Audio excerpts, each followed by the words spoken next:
faithfulness, O God, my Father. There is no shadow of turning with thee. Thou changest not, thy compassions they fail not. As thou hast been, thou forever will be. Summer and winter, springtime and harvest, sun, moon, and stars in their courses above,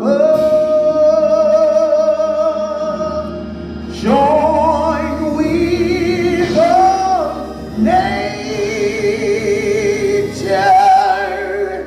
in manifold witness to thy great faithfulness,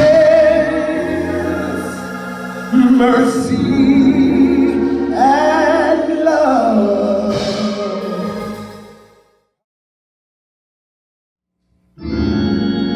Living, he loved me, dying, he saved me, buried, he carried my sins far away, rise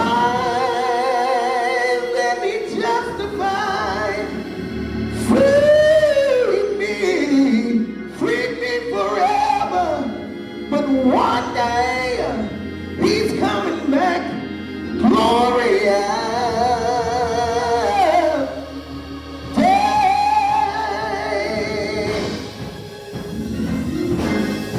Come on, wherever you're at, just begin to give God some praise.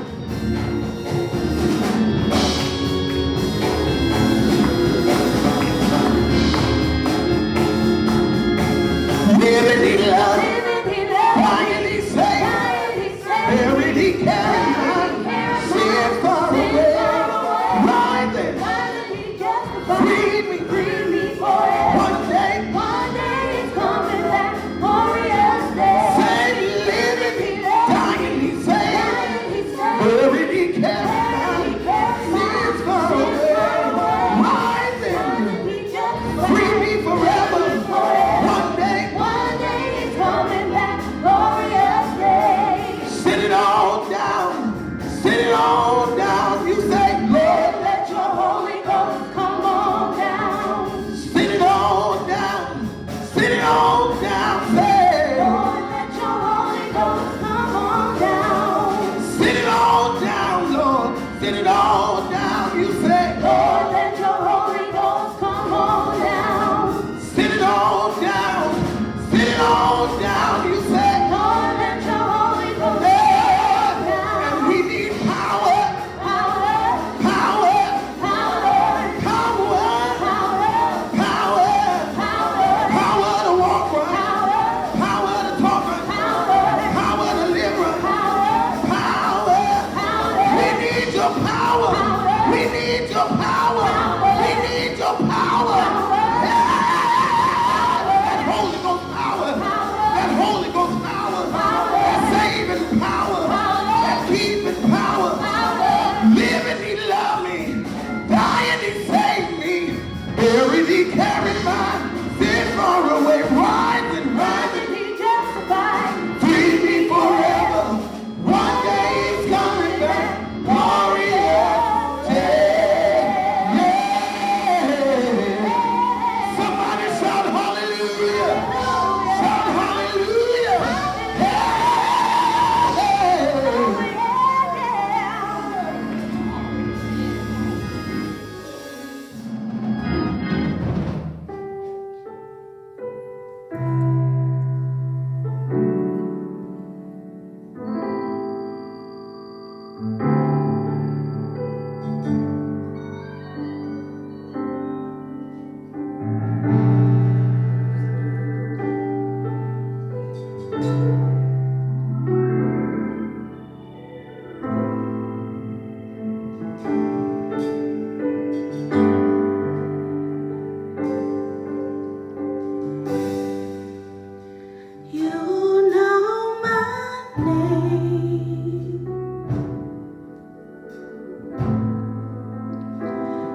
Sing, you know my name. Sing, you know my name. Sing, you know my name. Sing, you know my name. And oh, how you walk with me. And oh, how you talk with me. And oh, how you tell me that I am your own.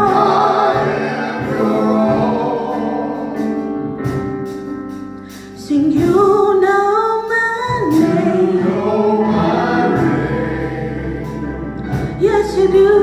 Sing, you know my name. Sing, you know my name.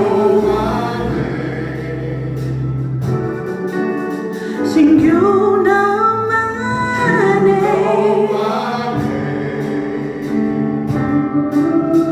And oh, how you walk with me each and every day. And oh, how you talk with me. Yeah, and oh, how you tell me that I am your own.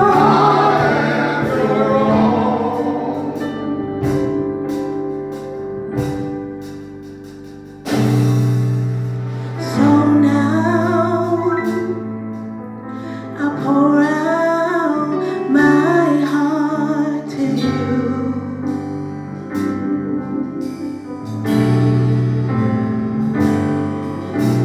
Here in your presence, I am made new.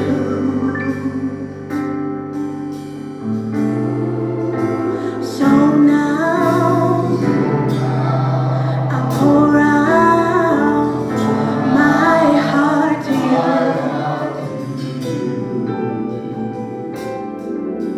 Sing, here in your presence, I am made new. Sing, you know my name. Sing, you know my name. Sing, you know my name. Yes, you do. You know my name. And oh, how you walk with me. Yeah, and oh, how you talk with me. And oh, how you tell me that I am your own. Yeah.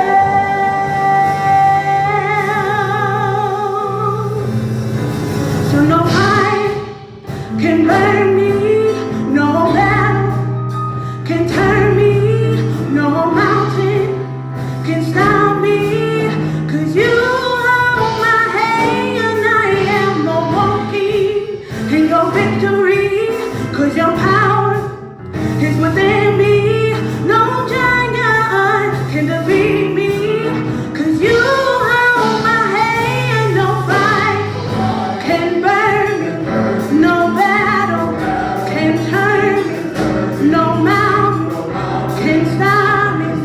You hold my hand.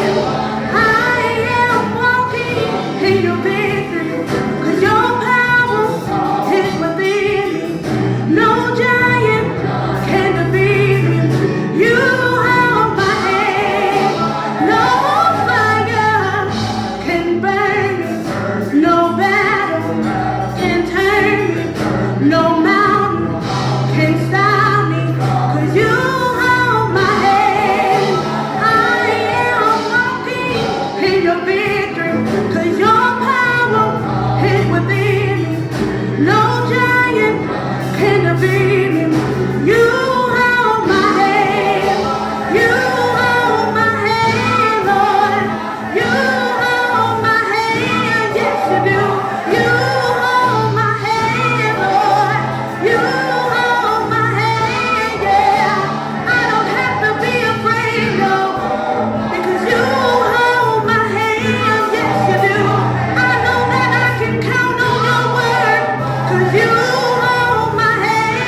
Good morning, Bethel Family, and Happy New Year. My name is Henry Allen, and I am so glad to be greeting you on this New Year's morn. I'm going to be giving the prayer and reading the scripture. So if you would please bow your heads and bow your hearts in prayer. Our Father and our God, as we stand at the beginning of this new year, we confess our needs for your presence and your guidance as we face the future. We each have our hopes and our expectations for the year that is ahead, but you alone know what it holds for each of us, and only you can give us the strength and the wisdom that we will need to meet the challenges and the uncertainties that lies ahead. So help us, God, to humbly put our hands in your hands and to trust you and to seek your will in our lives during this coming year. Father, as we look back, we thank you for your grace and mercy that has surrounded us during the past year.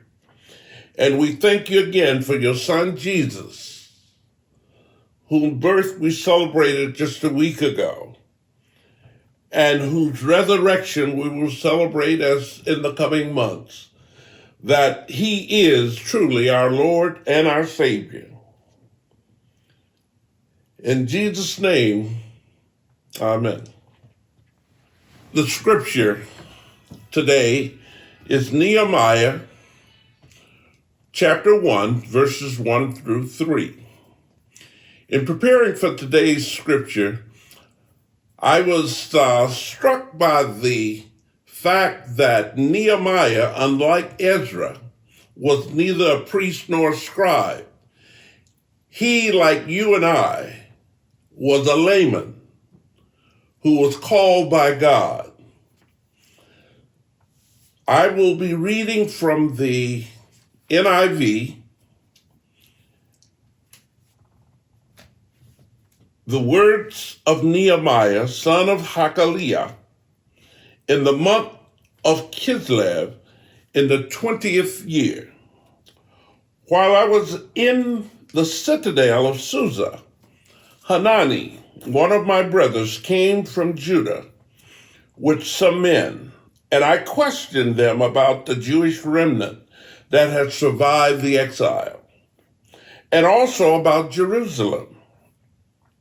They said to me, those who survived the exile and are back in the province are in great trouble and disgrace.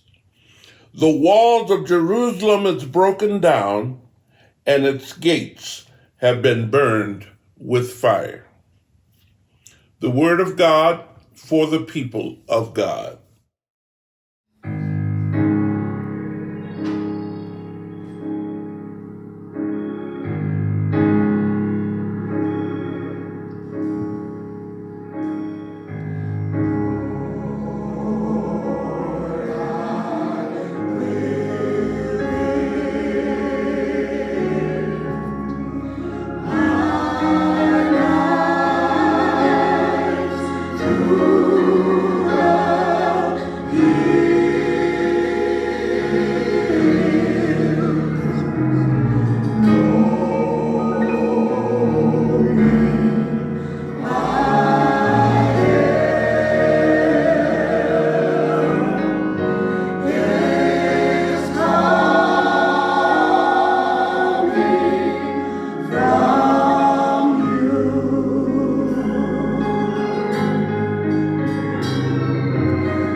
This is the day that the Lord has made, and we ought to continue to rejoice in this new day. We ought to continue to rejoice in this new year and be glad in it. It is so good to be with each and every one of you one more time on this great, great, great Sunday morning. Will you join me now in a quick word of prayer? Everlasting and eternal God, we thank you so much for your presence, for your power, and for your peace that continues to be in our midst. We ask now that as we move into this proclamation moment, that you may rise up completely and decrease me completely, so that hearts and minds may be transformed for your glory and your glory alone. This we pray in the name of your Son, Jesus, who is indeed the Christ. Amen. Amen. It's a new year and a new me. A new year, new me. Now, raise your hands if you've ever actually heard that phrase happen before. You know, this is the first Sunday of the new year. And in the new year, a lot of us make what we like to call the New Year's resolutions. And in the New Year's resolutions, we get to the place where there are a list of things that we want to accomplish in the new year to allow ourselves to be rebuilt, to allow ourselves to be restored, and to allow ourselves to become better individuals than what we already are. And I think one of the most fascinating concepts of New Year, New Me is when it comes to people and their fitness goals.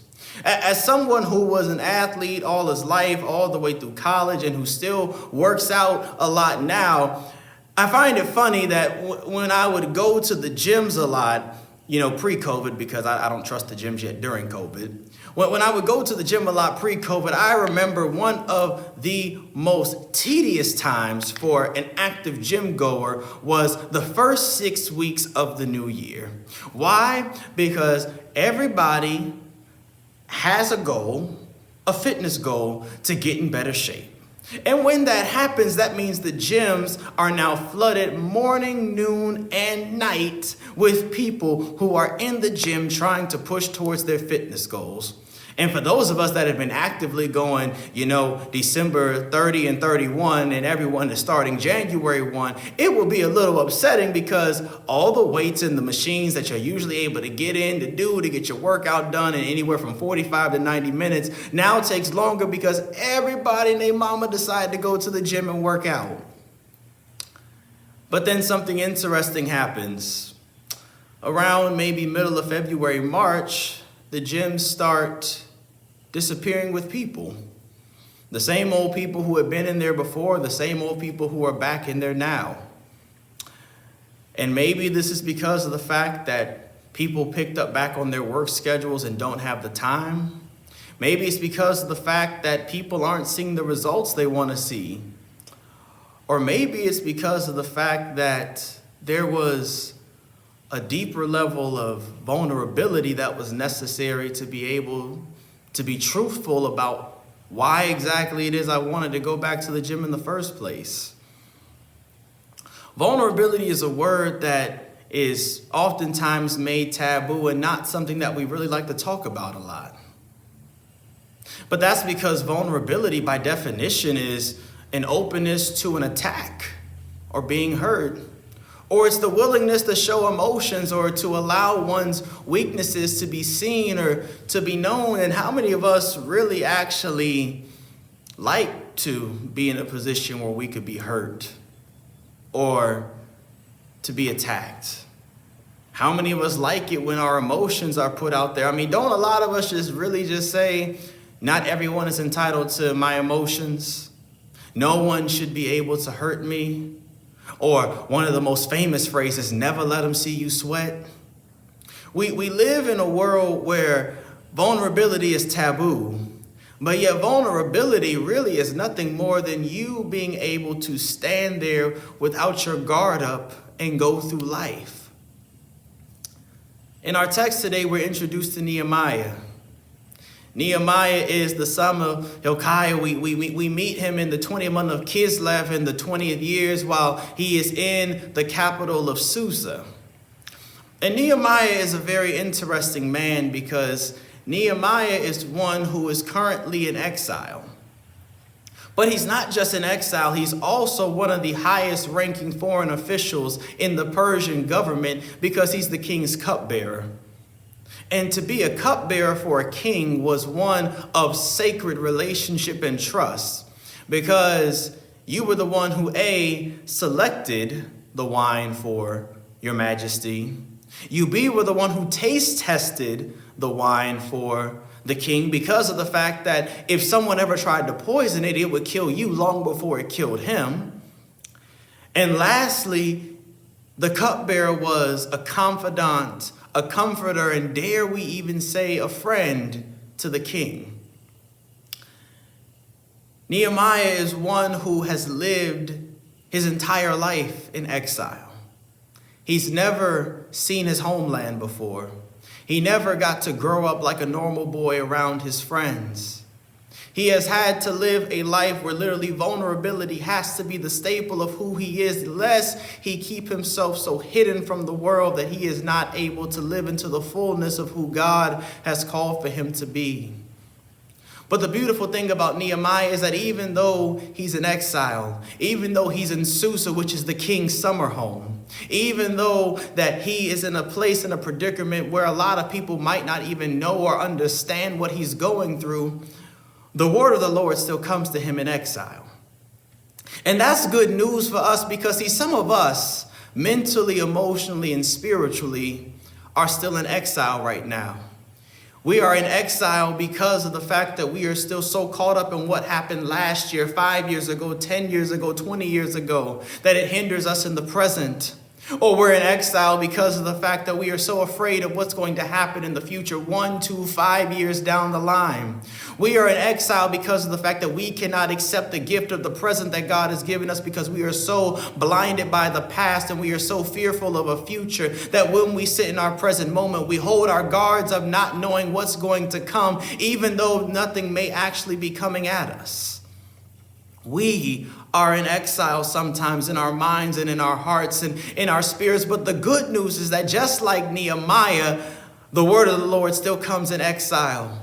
The word of the Lord still came to him while he was in exile. The word of the Lord still came to him while he had never seen his homeland. The word of the Lord came to him despite the fact that he had never been to the temple. And the word of the Lord will come to us even though we might still have our doubts. The word of the Lord will come to us even though we may have our fears. The word of the Lord will still come to us despite our insecurities or our anxieties. The word of the Lord continues to come to us even in the midst of exile, because it does not matter if we are up on a mountain or down in a valley. It doesn't matter if we are up or if we are down. It doesn't matter if we are right or even when we are wrong. The word of the Lord continues to come to us because we serve a God who chases after us and who longs for us, lest we actually give God the opportunity to do so. The word of the Lord came to Nehemiah. And when the word of the Lord comes to him, he runs into his brother Hananiah. Now, Hananiah had just returned from Jerusalem. And I can imagine there are a whole lot of feelings and emotions going on of like, my brother got to go home and see the condition of our homeland, see the condition of our people, and I didn't because I'm stuck here serving and doing what I'm meant to do right now. But sometimes it's a matter of understanding that God has a purpose, a place, and a plan for each and every one of us that may look different for somebody else. And when we can rest in the purpose, place, and plan that God has for us in an individual moment, then the glory of God will be able to be revealed through what God is trying to do. Hananiah comes back from Jerusalem, and when Nehemiah sees him and the other men, he asks him about the conditions of the Jews that survived. He asked them about the ones who escaped captivity, and he asked about his home. He asked about Jerusalem, that great and mighty city. Jerusalem, the center of religious life, economic life. Jerusalem, the place where everybody who was anybody had to come. Jerusalem, that was the home of all things good and all things perfect with the Jewish world. Jerusalem, the place where the king would reside. Jerusalem, the place where the glory of God resides. Jerusalem, that great city. He asked about Jerusalem. And Hananiah, with a sad and probably disgraceful face, tells him simply that the ones who survived, the remnant, the promise of God on the city, the promise of God on the people, those who have escaped the captivity, those who have made it away from the invaders, those who sojourn through many dangers, toils, and snares, those who have endured are now in great trouble and shame. And why are they in great trouble and shame? The great doors of the city of Jerusalem have been burned down, and the wall of Jerusalem has fallen. And when the wall of Jerusalem fell, it exposed Jerusalem for what it really was, a city that was no greater than any others. A city that had its flaws, that had its insecurities, that had its failures, its complacencies. A city that the people really might believe now that God is no longer with them, that God no longer loves them, that God no longer is for them, that God may be punishing them for that which they have done.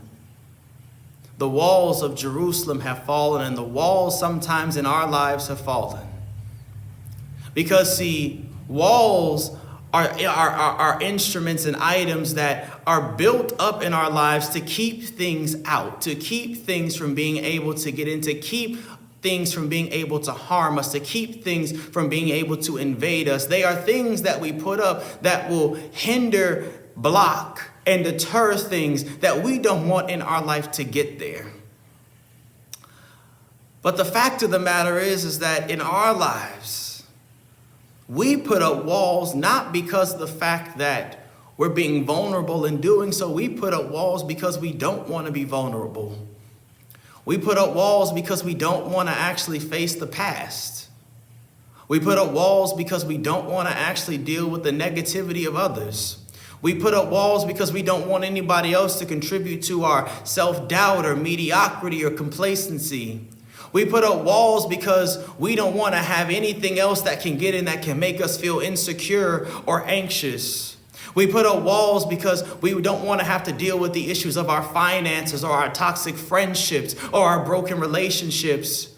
We put up walls simply put because of the fact that we're selfish, but we put up a wall to do the selfless act of keeping anything from coming and penetrating us because we do it in the name of, quote unquote, protecting our peace.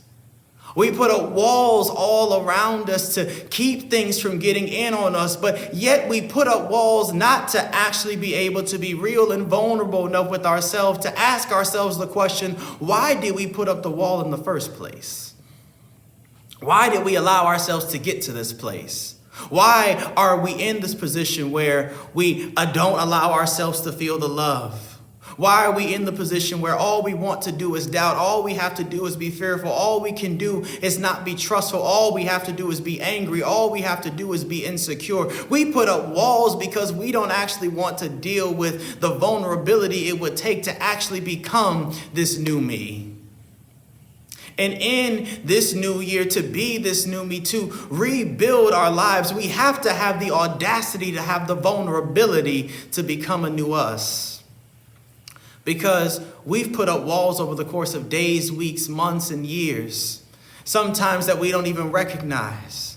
But friends, I'm here to tell you today that by the grace of God, the walls are beginning to fall. The walls are falling, or the walls have fallen in your lives. And see, the walls falling in your lives is nothing more than you being able to have that moment of vulnerability or that moment of what you perceive as weakness to actually be made strength. Because when the walls fall in your life, you are then in the position and the place for God to be able to show up and do something new in your life. Because the Lord says, behold, I make all things new, as my mentor said in Bible study a couple of weeks ago. But in order for God to do something new, that means what was has to fall. In order for us to rebuild our lives, the old walls have to fall. In order for us to rebuild our lives, the old way of looking at vulnerability has to fall. Because see, when the walls fall, that is nothing more than the light being able to shine on the welcome mat. That is God standing right there, being in the place of wanting to do something new in your life. Nehemiah is in a situation where the wall has fallen in his homeland and it has exposed everything that they are, and it even exposes certain things in his own mind. And for us, in order for us to take the first step to rebuild who we are, the walls have to fall in our lives as well. And there's one tip that I have for you for the walls being able to fall that will help you as we continue in this journey of rebuilding our lives. And that's simply this. If you're going to actually allow the walls to fall, you're going to have to fight the temptation to try to rebuild it up from the rubble that is. It's really easy when a wall falls in our lives, when we feel that sense of nakedness, when we feel that sense of exposure, when we feel that everyone can see us for who we really are, even if we don't understand that, to then try to go take the pieces and put them back together to build it back up. But friends, the walls fall in our lives for a reason. And it's not for us to go back to the rubble and build it back up. In Japanese art, there is the art form of kintsukuroi. Kintsukuroi is the art of broken pottery making, which is basically when you take broken pieces of a pot or broken pieces of an item and you put it back together to create something that looks beautiful. But anything that falls, anything that has cracks, anything that is demolished is never going to be the same being built from the same rubble that was. We have to allow the walls to fall, but we also have to fight the temptation of trying to rebuild from the rubble. Because as we'll learn as we gather and go through Nehemiah, God is still in the business of doing a new thing. God is still in the business of helping you rebuild your life. God is still in the business of helping you understand it's okay to be vulnerable. So fight the temptation to actually build from the rubble that was and allow God to really show up and help you rebuild your life. Amen.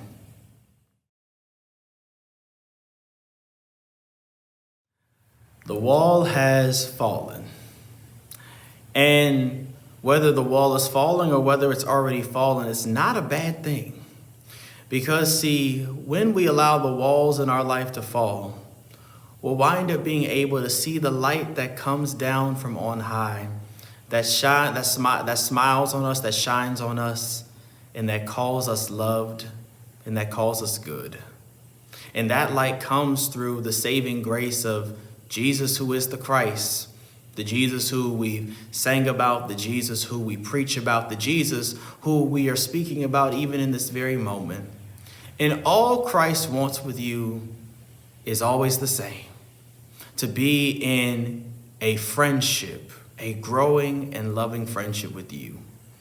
You'll find the information on your screen above, and I invite you that if you don't know this Jesus, I invite you not into a relationship with myself or this great church, but I invite you into exploring this relationship, this friendship with this Christ.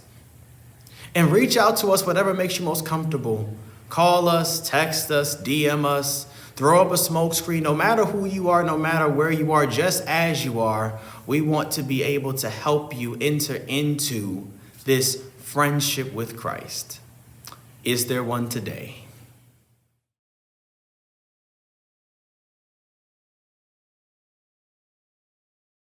The wall has fallen in our lives. And thanks be to God that it's through the sacrifice of Jesus, who is the Christ, that we can allow the walls to continue to fall over and over and over in our lives. It was this Jesus who lived and died to buy all of the pardons for each and every one of us that can allow the grace to continue to flow through our veins. And as we enter into this time of Holy Communion, I ask that you join me in a quick word of prayer Everlasting and eternal God, we are so thankful for you, for who you are, who you have been, and who you continue to be in our lives. As we enter into this time of Holy Communion, I ask now that you pour out your Holy Spirit now on these gifts of bread and wine, and not just the ones here with me, but under all of those that are in all of the homes who are under the sound of my voice. Make them be the body and blood of Christ for each other, for body and blood of Christ, and let us be one in Christ, one with each other, and one in Christ to all the world. This we pray in the name of your Son, Jesus, who is the Christ. Amen. And it's at this time where we celebrate that Last Supper that Jesus had with 12 of his closest friends before he ascended up to the Mount of Olives and ultimately to Calvary. And it was on that night, as it was their custom, that Jesus took bread, broke it, gave thanks to God above, and said to his disciples, his friends, and said, "Take, eat. This is my body given for you. Do this in remembrance of me." I ask that you all take and we eat together.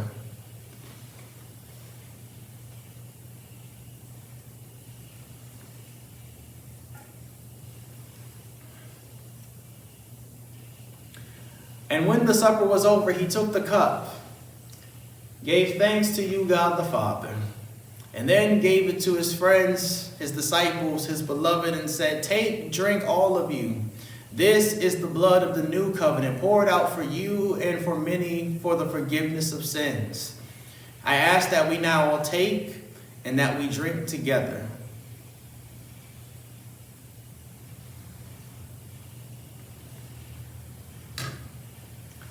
And when the supper was over, they went on to the Mount of Olives singing a hymn. And so, praise team, I turn it over to you.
What an amazing day, everybody. It is so good again to be with you all in 2021. Thank you to our dynamic praise team and music ministry. Thank you to Henry Allen for that dynamic scripture and prayer. Thank you so much, as always, to each and every one of you, our friends, but most importantly, you are our family, the ones who view and who love on us as much as we want to love on you. Know that if there is anything that myself or the church ever can do for you, please let us know. We want to be able to love on you. We want to be able to listen. We want to be able to lift you up as much as possible. Receive now the benediction. To the God who allows walls to fall, but to the God who is always there to be able to pick us up, dust us off, and rebuild our lives. We ask that you continue to be with us going from this first Sunday, going into this new year, and forever into the rest of our lives, blessing us, keeping us, and allowing us to always remember that your presence is always near. This we pray in the name of the Father, and of the Son, and of the Holy Spirit. Amen. We will see you next week.